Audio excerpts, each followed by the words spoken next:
ચાલો, હવે આપણે ગઈકાલે આરએનએસ સિદ્ધાંતની વાત કરી હતી. આરએનએસ સિદ્ધાંતની સમજૂતી આપી, એની મર્યાદા આપી. હવે આરએનએસ સિદ્ધાંતમાં ખામી છે એટલે નકામો છે એવું નથી. આરએનએસ સિદ્ધાંત એ સૌથી પહેલો આપવામાં આવેલો એસિડ બેઝ સિદ્ધાંત છે, એટલે એ ખૂબ જ અગત્યનો સિદ્ધાંત છે.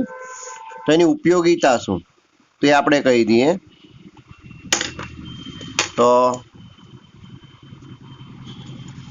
આરએનએસ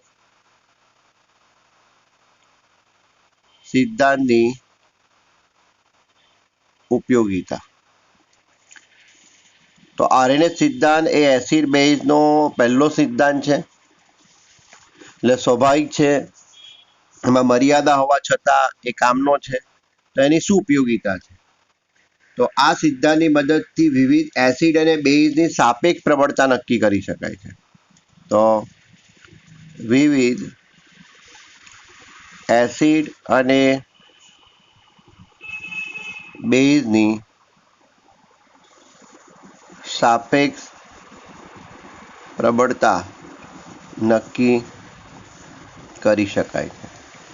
તો આપણી પાસે અલગ અલગ પ્રકારના એસિડ છે. HCl છે, HNO3 છે, H2SO4 છે. તો અલગ અલગ પ્રકારના એસિડ છે.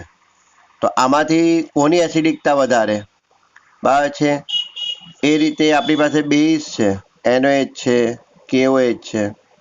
તો આમાં કોની બેઝિકતા વધારે એ આપણે આરએનએસ સિદ્ધાંતની મદદથી નક્કી કરી શકતા હોઈએ છીએ. ઓકે, કેવી રીતે કરવાનું છે આપણું કામ નથી, પણ ટૂંકમાં આ રીતે યાદ રાખવાનું. તો આરએનએસ સિદ્ધાંતની ઉપયોગિતા પણ છે. આ સિદ્ધાંતની મદદથી વિવિધ એસિડ અને બેઝની સાપેક્ષ પ્રબળતા નક્કી કરી શકાય છે. હવે આરએનએસ સિદ્ધાંતમાં કેટલીક મર્યાદાઓ છે. હવે વિજ્ઞાન જગતને જ્યારે પણ એવો ખ્યાલ આવે કે આમાં કંઈ ગડબડ છે, તો એ કોઈ વ્યક્તિની કે એની હાંસી નથી ઉડાવતું, એનો મજાક નથી ઉડાવતું. એને પોઝિટિવ લઈને એમાં સુધારો કરવા માટે પ્રયત્ન કરે છે. તો આરએનએસ સિદ્ધાંતમાં જે ખામી છે એ ખામીને દૂર કરવા માટે બરાબર છે ઘણા બધા વૈજ્ઞાનિકો પ્રયત્ન કર્યા. તો એમાં સફળતા મળી લોરી અને બ્રોન્સ્ટન નામના વૈજ્ઞાનિક. તો હવે આપણે શીખી રહ્યા છે લોરી બ્રોન્સ્ટનનો એસિડ બેઝ સિદ્ધાંત. લોરી બ્રોન્સ્ટેનનો એસિડ બેઝ સિદ્ધાંત. તો આપણે પહેલો મુદ્દો એ જ લખીશું કે આરએનએસ સિદ્ધાંતમાં રહેલી મર્યાદા લોરી અને બ્રોન્સ્ટન નામના વૈજ્ઞાનિકે દૂર કરી અને એસિડ બેઝ સિદ્ધાંતને બિનજલીય દ્રાવક સુધી લંબાવ્યો. એટલે લોરી અને બ્રોન્સ્ટન બે અલગ અલગ વૈજ્ઞાનિક છે.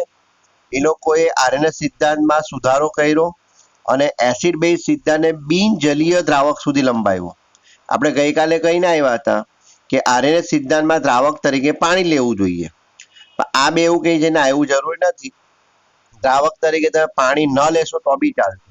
અને એના અનુસંધાનમાં એક સિદ્ધાંત આપ્યો જેને આપણે કહીશું લોરી બ્રોન્સ્ટનનો એસિડ બેઝ સિદ્ધાંત.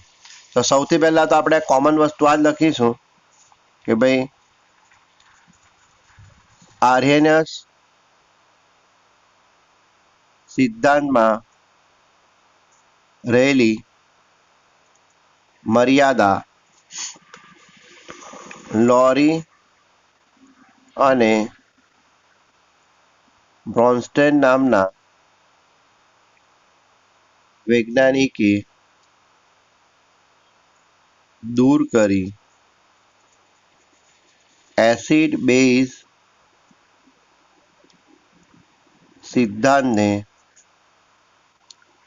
બિન જલીય દ્રાવક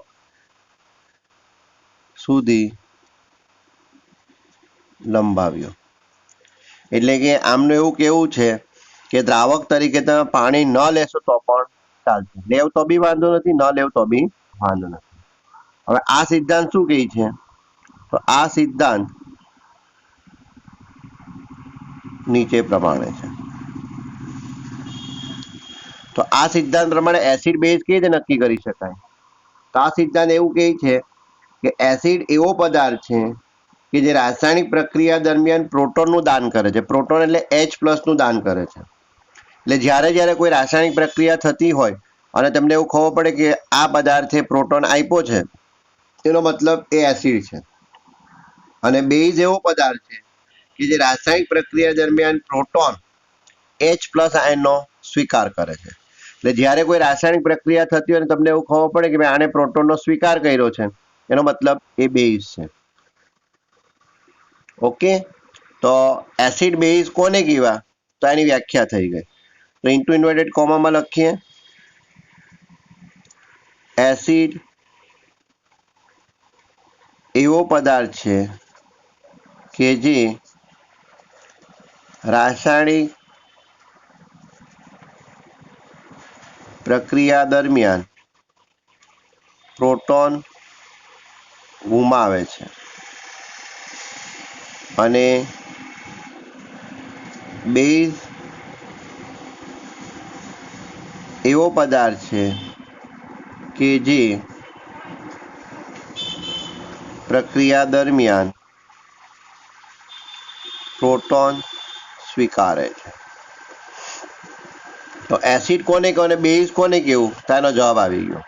એટલે જ્યારે કોઈ રાસાયણિક પ્રક્રિયા થતી હોય અને તમને એવું ખબર પડે કે ભાઈ એણે પ્રોટોન ગુમાવ્યો છે, તો એનો મતલબ એ પદાર્થ એસિડ છે. રાસાયણિક પ્રક્રિયા દરમિયાન એવો પદાર્થ કે જે પ્રોટોનનો સ્વીકાર કરે છે, તો પછી એને બેઝ કહેવાય. તો એકદમ સાદું સિમ્પલ છે. તો આ થઈ ગયું તમારું સિદ્ધાંત.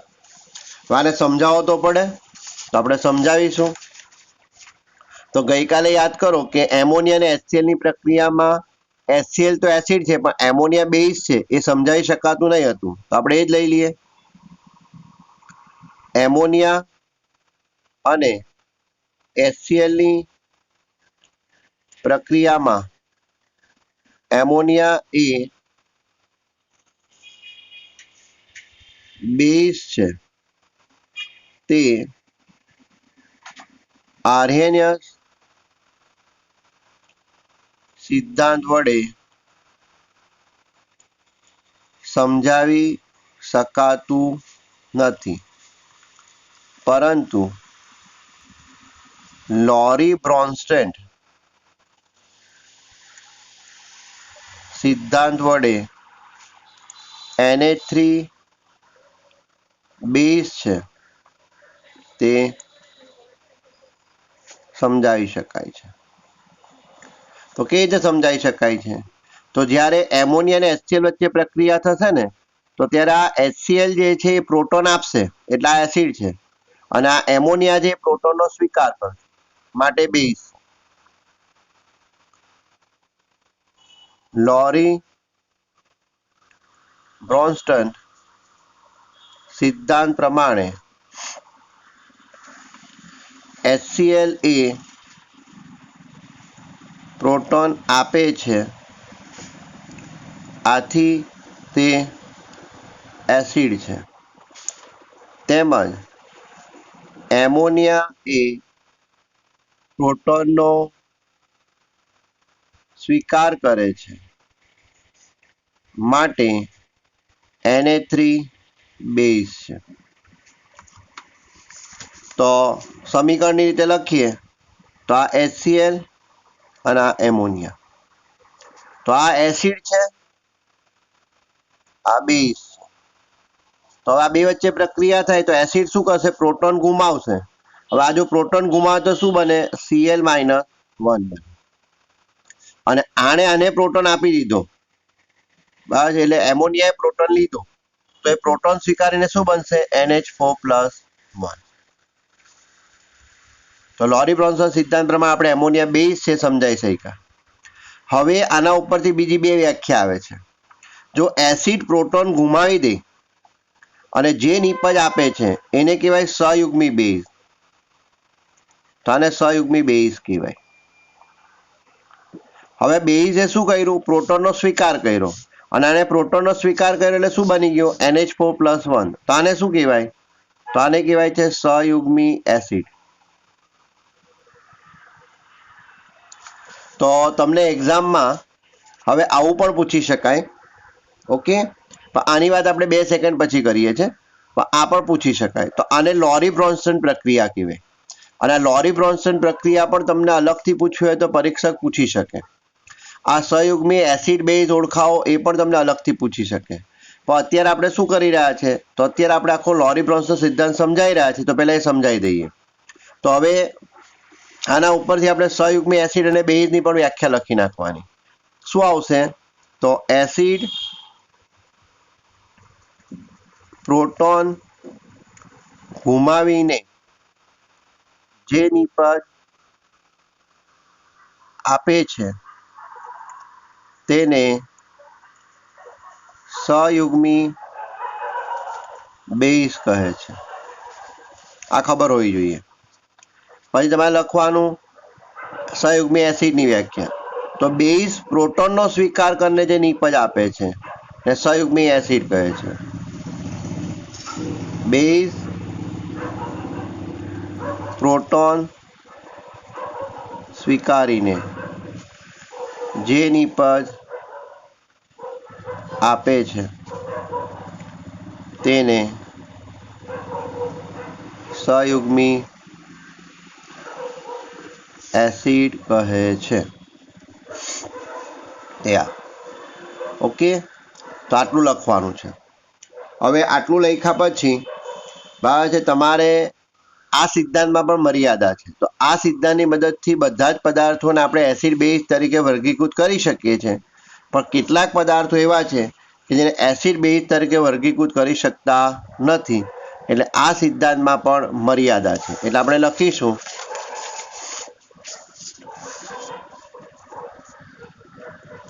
આ સિદ્ધાંતની મદદથી મોટા ભાગના પદાર્થોને એસિડ કે બેઝ તરીકે વર્ગીકૃત કરી શકાય છે, પરંતુ કેટલાક પદાર્થોને વર્ગીકૃત કરી શકાતા નથી. વર્ગીકૃત એટલે એસિડ બેઝમાં વર્ગીકૃત કરી શકાતા નથી. આથી આ સિદ્ધાંતમાં પણ મર્યાદા છે, જે નીચે પ્રમાણે છે. તો આમાં પણ મર્યાદા છે અને મર્યાદા નીચે પ્રમાણે છે. તો શું મર્યાદા છે? તો પહેલી મર્યાદા કે ભાઈ રાસાયણિક પ્રક્રિયા અને સંકીર્ણ પ્રક્રિયાઓને સમજાવવા મુશ્કેલી પડે છે. જે આપણી ઓર્ગેનિક પ્રક્રિયાઓ થાય છે, કાર્બનિક રાસાયણિક પ્રક્રિયાઓ થાય છે, જે સંકીર્ણ પ્રક્રિયાઓ થાય છે, એમાં એસિડ બેઝને વર્ગીકૃત કરવા અઘરા પડે છે. એટલે આપણે એવું કહી શકીએ કે કાર્બનિક રાસાયણિક પ્રક્રિયા અને સંકીર્ણ સારની પ્રક્રિયાઓ સમજાવવા મુશ્કેલી પડે છે. આગળ જતાં તમે ઓર્ગેનિક ભણશો ત્યારે તમને ખ્યાલ આવશે. સંકીર્ણ સંયોજનની વાત આપણે 12મા ધોરણમાં કરીશું ત્યારે આવશે. તો આ લોકોને સમજાવવા મુશ્કેલ છે. તો ખાસ કરીને કાર્બનિક રાસાયણિક પ્રક્રિયા અને સંકીર્ણ સારની પ્રક્રિયાને સમજાવી શકાતી નથી. અને બીજી પ્રક્રિયા BF3 અને એમોનિયા, જો આ બે વચ્ચે પ્રક્રિયા થતી હોય બરાબર છે, તો BF3 એ પ્રોટોન નથી, તો પ્રોટોન નથી હોવા છતાં પણ તે એસિડ તરીકે વર્તે છે, તે સમજાવી શકાતું નથી. કારણ કે આપણે હમણાં વ્યાખ્યા શું કહી, પ્રોટોન આપે એનો મતલબ એની પાસે હશે પ્રોટોન તો આપે ને. તો BF3 અને એમોનિયા વચ્ચેની પ્રક્રિયામાં BF3 એ એસિડ તરીકે વર્તે છે, તો કેમ વર્તે છે સમજાવી શકાતું નથી. BF3 અને એમોનિયા વચ્ચેની પ્રક્રિયામાં BF3 પાસે પ્રોટોન ન હોવા છતાં તે એસિડ તરીકે વર્તે છે તે સમજાવી શકાતું નથી. કારણ કે આપણે વ્યાખ્યા શું આપી કે એસિડ એવો પદાર્થ છે કે જે પ્રક્રિયા દરમિયાન પ્રોટોન આપે છે. તેનો મતલબ આપે છે તો હોય તો જ આપે ને, નહીં હોય તો ક્યાંથી આપવાનો? બરાબર છે. જો તમે મને હમણાં એમ કહો કે સાહેબ મને બાયોલોજીની આ વસ્તુ સમજાવો, તો મને બાયોલોજી તો મને આવડતું જ નથી, તો અમુક વસ્તુ હું તમને કેવી રીતે સમજાવી શકું? બરાબર છે. હવે તમે કહો કે સાહેબ અત્યારે મને ₹1,00,000 આપો, એટલે ભાઈ મારી પાસે ₹1,00,000 હોય તો હું તમને આપું ને. બરાબર છે. આ એના જેવું છે. તો BF3 અને એમોનિયા બે વચ્ચે પ્રક્રિયા થાય છે, તો આ BF3 એ એસિડ તરીકે વર્તે છે. તો એસિડ તરીકે કઈ રીતે વર્તે? એની પાસે તો પ્રોટોન તો છે નહીં, તે છતાં પણ એ એસિડ તરીકે વર્તે છે, જે લોરી બ્રોન્સન સિદ્ધાંત સમજાવી શકતો નથી. ઓકે, કેમેસ્ટ્રીમાં ભણાવે અલગ ને પૂછવામાં આવે અલગ એવું નથી હોતું. હવે તમારે સમજવાનું છે, જો લોરી બ્રોન્સન સિદ્ધાંત તમને થિયરીમાં જ પૂછાય એવું તો મેં નથી કીધું. હવે જો થિયરીમાં ના પૂછે તો તમને શું પૂછશે? તો તમને એવું કહેશે કે નીચેની લોરી બ્રોન્સન પ્રક્રિયા પૂર્ણ કરો. તમને આવું પૂછશે, નીચે આપેલ લોરી બ્રોન્સ્ટેડ પ્રક્રિયા પૂર્ણ કરો, આવું પૂછી શકે. તમે કહો અમને કેવી રીતે આવડશે? તો આવડશે. જો પહેલું તો આપણે જે હમણાં તમને બતાવ્યું છે તે જ પાછું લખી દઈએ કે HCl અને એમોનિયા. તમને આવું જ આપ્યું હશે આમ. તો હવે જેવું આવું આપ્યું એટલે તમે શું કરશો? તો અહીંયા એસિડ લખશો. કારણ તમને ખબર છે એસિડ તો HCl છે, તો આ એસિડ છે તો આ બેઝ છે. હવે તમને એ પણ ખબર છે કે લોરી બ્રોન્સન સિદ્ધાંતમાં એસિડ શું આપે છે? પ્રોટોન આપી દે છે. તો આ પ્રોટોન આપશે એટલે આ બની જશે Cl-1. આની નીચે લખશો તમે સહયુગ્મી બેઝ. આ પ્રોટોનનો સ્વીકાર કરે છે, બરાબર. અને તમારે આવું પણ બતાવી શકે કે આ પ્રોટોન આપે છે આમ. એનો મતલબ આને પ્રોટોન આપ્યો ને આને લીધો, તો આને પ્રોટોન ગુમાવ્યો એટલે Cl-1 બની ગયો, ને એમોનિયાએ પ્રોટોન લીધો છે એટલે NH4+1 બની ગયો. તો આને કહેવાય સહયુગ્મી એસિડ. આવા લેબલ મારવા પડશે, અને જ્યારે આવું લખીને આપશો ત્યારે તમને એક્ઝેક્ટલી 1 માર્ક મળશે. આવું બીજું સમીકરણ લઈ લઈએ. હવે તમને આવું પણ લખીને આપ્યું H2 + H2. તમે કહો સાહેબ ગાંડા થઈ ગયા કે હું આમાં હોય H2H2? તો તમે ભૂલી ગયા હોય તો પાણી એ ડબલ ઢોલકી છે, એ પ્રોટોન લઈ પણ શકે ને પ્રોટોન આપી પણ શકે. હવે તમને આવું આપ્યું હોય તો કંઈ વાંધો નહીં, તમારે અહીંયા એસિડ લખો તો એસિડ લખો, અહીંયા બેઝ લખો તો બેઝ લખો. તમે અહીંયા એસિડ લખશો તો બેઝ લખવું પડશે, અહીંયા બેઝ લખો તો અહીંયા એસિડ લખવું પડશે. તો અહીંયા એસિડ લખી દઉં છું, તો આપો શું થઈ ગયું? આ બેઝ થઈ ગયું. તો આ એસિડ આને પ્રોટોન આપશે આમ, એટલે એરો મારી દો આ રીતે. તો આ એસિડ પ્રોટોન ગુમાવશે, તો પ્રોટોન ગુમાવશે શું બનશે? OH-1. તો આને કહેવાશે સહયુગ્મી બેઝ. વત્તા હવે આ પ્રોટોનનો સ્વીકાર કરે છે, તો આ શું બનશે? તો H3O+1 હાઇડ્રોનિયમ આયન બને છે. આને આપણે કહીશું સહયુગ્મી એસિડ. જોઈ તો તમે જોઈ લો, તો આ જે પ્રક્રિયા છે તે એસિડમાંથી બેઝ બને, બેઝમાંથી એસિડ બને છે. ઓકે, હવે બીજું ખાસ યાદ રાખવાનું, જો એસિડ પ્રબળ હશે ને તો તેમાંથી ઉત્પન્ન થતો સહયુગ્મી બેઝ જે હશે તે નબળો હશે. જો એસિડ પ્રબળ હશે તો તેમાંથી ઉત્પન્ન થતો બેઝ જે હશે એ નબળો હશે. એ રીતે બેઝ પ્રબળ હશે તો તેમાંથી ઉત્પન્ન થતો સહયુગ્મી એસિડ નબળો હશે. એનાથી ઉલટું પણ શક્ય છે, જો એસિડ નબળો હશે તો તેમાંથી ઉત્પન્ન થતો સહયુગ્મી બેઝ પ્રબળ હશે. આ યાદ રાખજો, કારણ કે આ ઘણી જગ્યા પર કામ લાગે છે આગળ જતા. તો આ ખાસ ધ્યાનમાં રાખવાનું. તો તમને લોરી બ્રોન્સન પ્રક્રિયા પૂર્ણ કરો એવું બી પૂછી શકાય. હવે એવું નથી પૂછવું તો જરાક જોજો, તમને આવો પ્રશ્ન પણ પૂછી શકાય, નીચે આપેલ પદાર્થના અથવા ઉદાહરણના સહયુગ્મી બેઝ લખો. તમને આવું કહેશે, તો નીચે તમને ઉદાહરણ આપી દીધા હશે, તો તમને શું લખવા કીધા છે? જે ઉદાહરણ આપેલા છે એના સહયુગ્મી બેઝ લખવા કીધા છે. હવે તમને સહયુગ્મી બેઝ એટલે ખબર હોય છે, તો સહયુગ્મી બેઝ એટલે શું? તો એસિડ પ્રોટોન ગુમાવીને જે નિપજ આપે એને સહયુગ્મી બેઝ કહેવાય. એટલે તમને જે કંઈ પણ ઉદાહરણ આપેલા છે, બરાબર છે, જે કોઈ પણ ઉદાહરણ આપેલા છે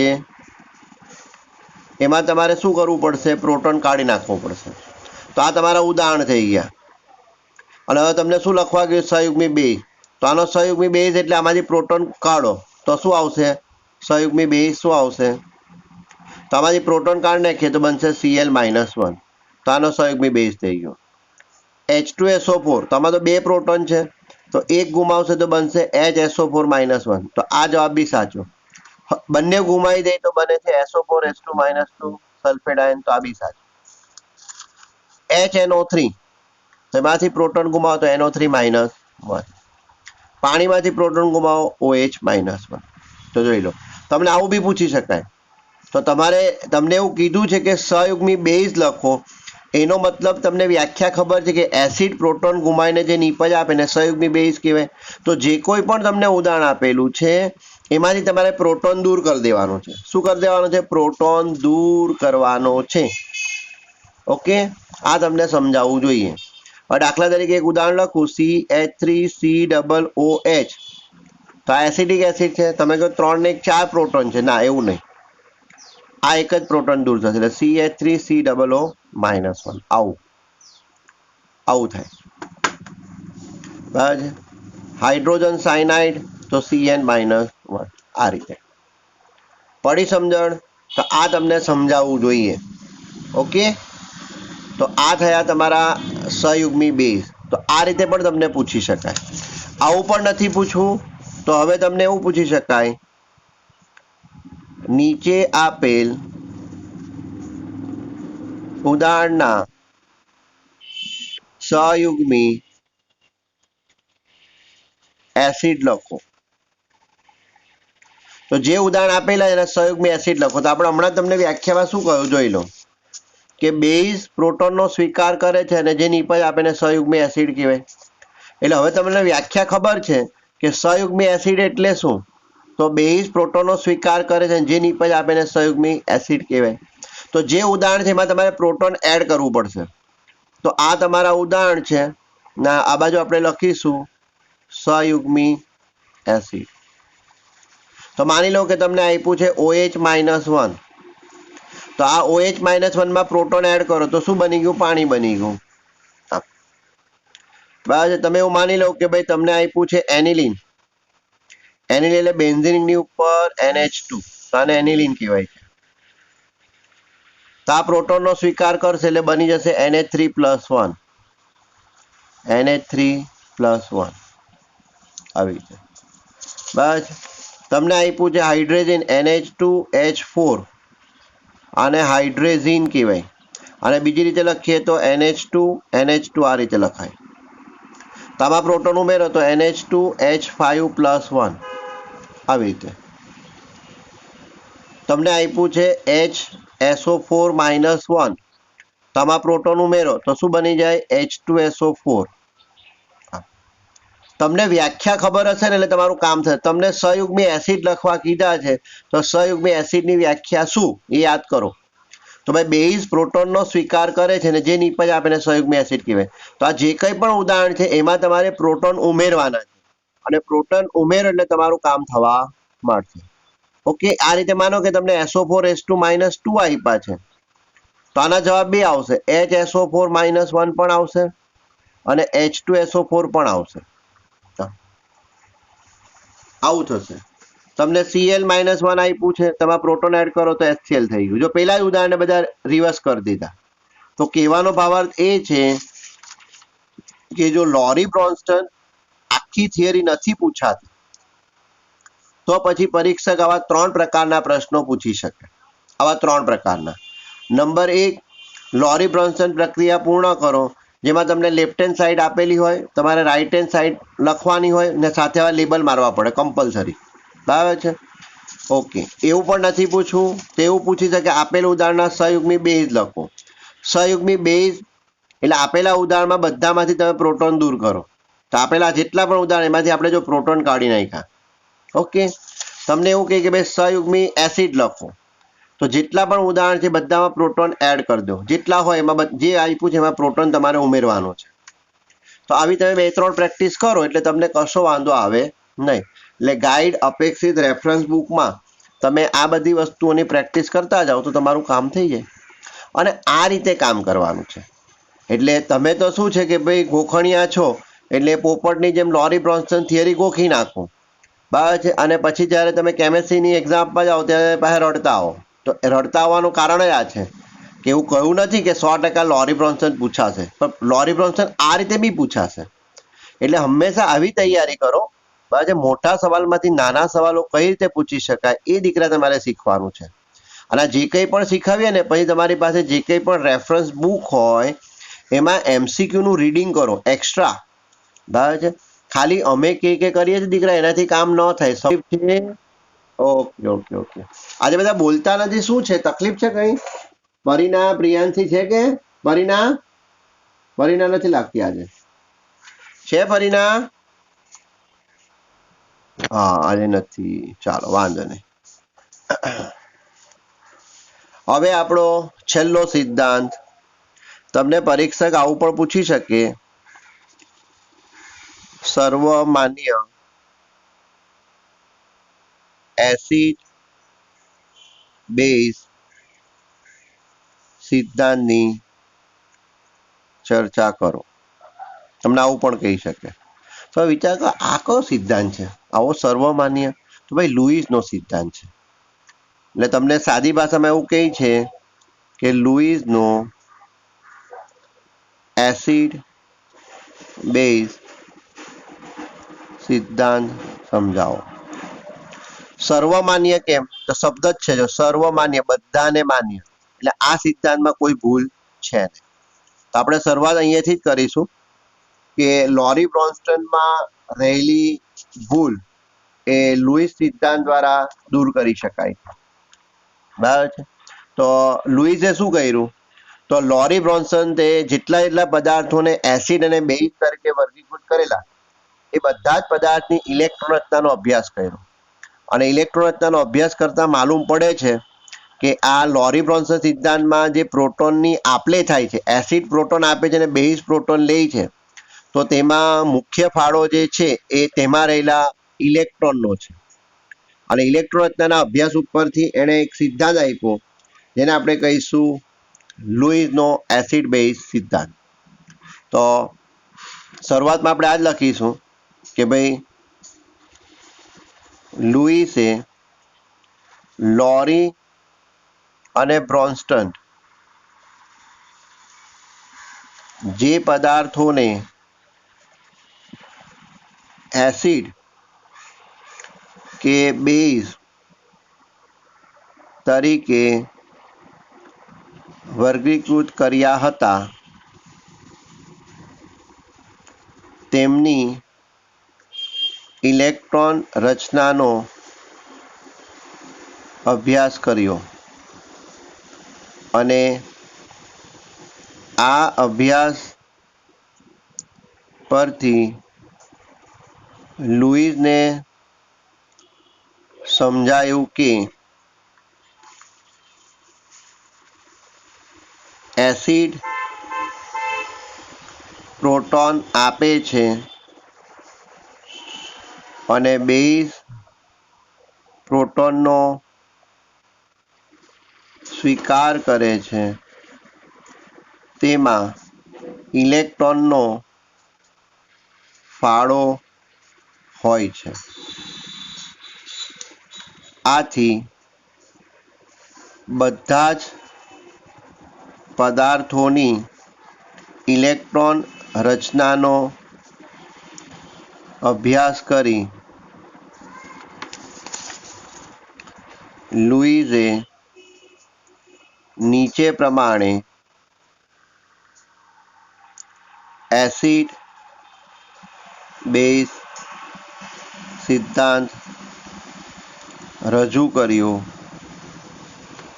હવે શું રજૂ કર્યું? તો આ સિદ્ધાંત લખીએ છીએ આપણે. તો લુઈસ હોશિયાર માણસ છે. તમે જો તમે જ્યારે રાસાયણિક બંધનવાળી થિયરી ભણ્યા છે તેમાં પણ લુઈસની વાત આવે છે. તો લુઈસ એવા સમયે જન્મેલો હતો કે જ્યારે હવે વિજ્ઞાન જગતમાં ઇલેક્ટ્રોન ગોઠવણી અંગેની પૂરેપૂરી માહિતી હતી, ઇલેક્ટ્રોન ગોઠવણી માટેના નિયમોની માહિતી હતી.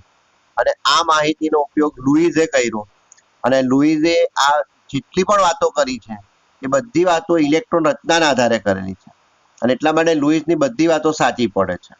ઓકે, તો હવે લુઈસે આ જે કંઈ પણ લોરી બ્રોન્સને આને એસિડ કહેવાય આને બેઝ કહેવાય બધાની ઇલેક્ટ્રોન રચનાનો અભ્યાસ કર્યો અને એ અભ્યાસ પરથી એને સમજાયું જેણે નિયમ